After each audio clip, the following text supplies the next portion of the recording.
Matam kuinadagi lepa lechana thengnarakliba Russia amasung Ukraine gi oiba landform asi loisinba yabagi mami yamna chawna tare. Ikang kanghaudana US government ki maikaidagi lakadoriba matam asida hauzik songnariba Russia amasung Ukraine gi landform asida Ukraine bu mateng pangba leplakani haiba wafam thadorakre.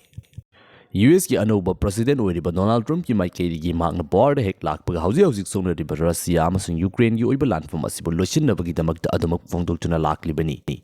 US ki oina nauna lagliba anauba lenga asigi oiba anauba policy gi matung ina malem gi oina mafam kaya amada landfam ga mari leinana US ki maikaidagi thadaramba paisa sing adu tingzilagani haiba wafam asi fongdorakli adubu hairiba khongthang asida Israel amasung masigi mari leinaba landfam na chingbagi oiba thabak thawong sing asigi oina thadagadaba paisa adudi adumak thadagani haiba wafam asi su thamli ngasi Europe ki oina yamna chawba landfam ama oiduna laklaba chei homhenjilaklaba Russia amasung Ukraine gi oiba landfam asida Ukraine hairiba countries in ngasi forward Russia ga lanthengnaba ngamduna lakliba asi US ki maikaidagi pangliba kusu khulai amasung thadariba paisa sing adunani hauji forward Ukraine lanthengnaduna lakliba asida maru oina US ki maikaidagi makoina main role lawduna Ukraine mateng tawsinduna maki ally oiriba Europe ki western country atopasing asibusu makoidagi mateng khara khara tawsinhanduna ngasi forward lan asi thengnaduna laklibani hauji forward gi oina Russia ga lanthengnariba asida Ukraine bu maiti danabagi damakta US ki maikaidagi $175 billion rom thadakre haidi matam kara Russia amasung Ukraine gi oiba landform asi khara nemtharuroba matungda ikang kangaudana US ki presidential election da Donald Trump na mai paktuna Joe Biden gi oina ledamba administration adu maiti khraba matungda mahakna chalamdai gi matamda aduki mati yamlaba senfam amasung khusu khulai sing piselamana maram oidana hauji landform asi hena kankatuna Ukraine gi side dagi Russian soil da faw aduki mati yamna kan attack chathaduna lakhibani adubu anoba lenga hek lakhibaga hauji leiriba US government ki maikaidagi 90 days gi oina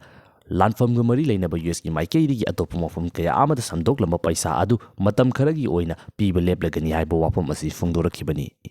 90 days hairiba matam asi landform amagi oinadi aduki mati yamna sangba matam ama oiribani thahum lomgi oiba matam asida karigumba Russia gi site gi lepaletan attack chatharaklaga Ukraine gi leiriba resources asi loikiba taragade lan asi maithinabagi yamna chawba maram ama oiribani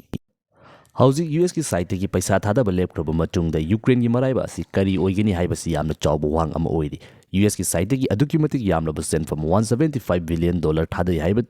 haijaba khaktagini hairiba paisa singdo amuk hanna US ki oina khulai sabagi oina leiriba masak nairiba company sing asidagi khulai amuk leibada paisa sing asi amuk hangat krobani maram asina hauzik songnariba Russia amasung Ukraine hairiba country ni sigi landform da khwaidagi yamna kanaba country si kanano haibadu adomna adamak khangbiramlagani landform asina maram oiduna Russia hairiba country sigi image da aduki mati yamna sokpada natana leiriba sanction amasung land gi oina changba resource ke asing asi puthokpada economically aduki mati yamna maning halabal country ama oiring asi masidagi hena sathina Ukraine hairiba country asidi makogi territory aduki mati yamna mangba khakta natana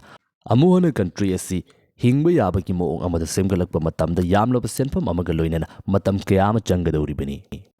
lakadoriba matam asida Russia gi site gi akanba attack khara chatheduna ahenba area khara loksinduna landfam asi losinba yabagi possibility adu adamak lei US ki anova president Donald Trump gi maikaidigi Russia hairiba country amasung masida leiriba miyosing asi World War II gi matamdan Nazi Germany maithiba pibada US ki mateng pangkiba Europe ki mateng pangkiba country ama kangnei masisu kawdo fai haiba wafam na chingba asi fongdoktuna hauzik soknariba Russia amasung Ukraine gi landfam asi henmankre makhata na masida thawai amata mangdana bagi damakta loisinabagi akanba wafam singsu adamak fongdoktuna lakli yengminasi handaki matang asida matam kuinadagi songnarakliba global gi achoba conflict ama oina yamna chawna atopa country singdasu impact piduna lakliba Russia amasung Ukraine gi landform asi handaki matang asida loisinba ngamra haibasi